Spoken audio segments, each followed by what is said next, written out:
शेतकरी मित्रांनो, हळद उत्पादक आहात का? ते व्हिडिओ स्क्रॉल करू नका, शेवटपर्यंत नक्की बघा. मी जिथे थांबलो आहे या हळदीला लागवड करून 30 दिवस झालेले आहेत. सगळीकडे बघू शकता एकदम उगवण चांगल्या प्रकारे झालेले आहे. पण मी जिथे थांबलो इथं उगवण या ठिकाणी एवढे उगवण जे आहे ते झालेले नाही. याचं कारण म्हणजे शेतकरी मित्रांनो, आपण या ठिकाणी उन्हाळ्यामध्ये हैवाने शेणखत टाकला होता आणि या ठिकाणी उमडला होता, मग इथून सगळीकडे पसरवला होता. तर शेतकरी मित्रांनो, या ठिकाणी बघू शकता हुमणीचा जे अटॅक आहे ते किती मोठ्या प्रमाणावर आहे. बघू शकता हुमणी उकरलं तिथं हुमणी आहे. खूप मोठ्या प्रमाणावर नुकसान जे आहे ते हुमणीनं केलेलं आहे.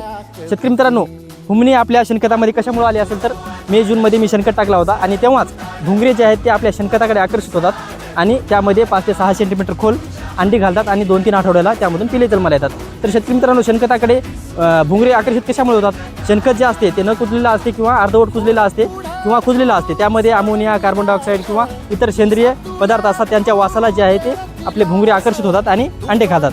सुरुवातीच्या अवस्थेमध्ये हुमणीचे जे पिले आहेत ते काडी कचऱ्याचा अवशेष म्हणा किंवा जे कुजलेलं शेणखत आहे किंवा अर्धवट कुजलेलं शेणखत आहे यावर उपजीविका करतात. पण जेव्हा प्रौढ अवस्थेमध्ये जातात तेव्हा आपल्या हळदीच्या मुळी म्हणा किंवा हळद म्हणा किंवा कोणतंही तुमचं पीक असेल, कापूस, सोयाबीन यांच्या मुळीवर उपजीविका करतात. तर त्यांच्या नियंत्रणासाठी आपल्याला जे कीटकनाशक घ्यायचे आहेत शेतकरी मित्रांनो, तर यासाठी आपल्याला प्रोटॉन म्हणून कीटकनाशक आहे. यामध्ये अजोस्ट्रॉबिन, थायपोडोमिथाइल आणि थायमेथॉक्झम 25% घटक आहे. यामुळे सुरुवातीच्या अवस्थेमधील हुमणी जी आहे ती नियंत्रणात येईल आणि कंदकूज सड जरी असेल तरी ते नियंत्रणात येईल.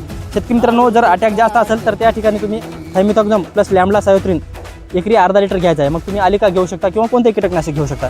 शेतकरी मित्रांनो, त्याऐवजी आपण थायमेथॉक्झम 30% घटक असलेलं कोणत्याही कंपनीचं कीटकनाशक या ठिकाणी घेऊ शकता, जे एकरी अर्धा लिटर घ्यायचं आहे.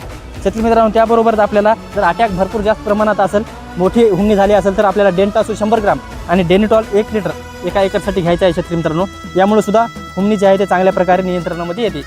अशाच नवनवीन माहितीसाठी आपल्या ॲग्रीमाइंड शेती सल्ला या यूट्यूब चॅनलला फॉलो आणि सबस्क्राईब करायला विसरू नका. धन्यवाद.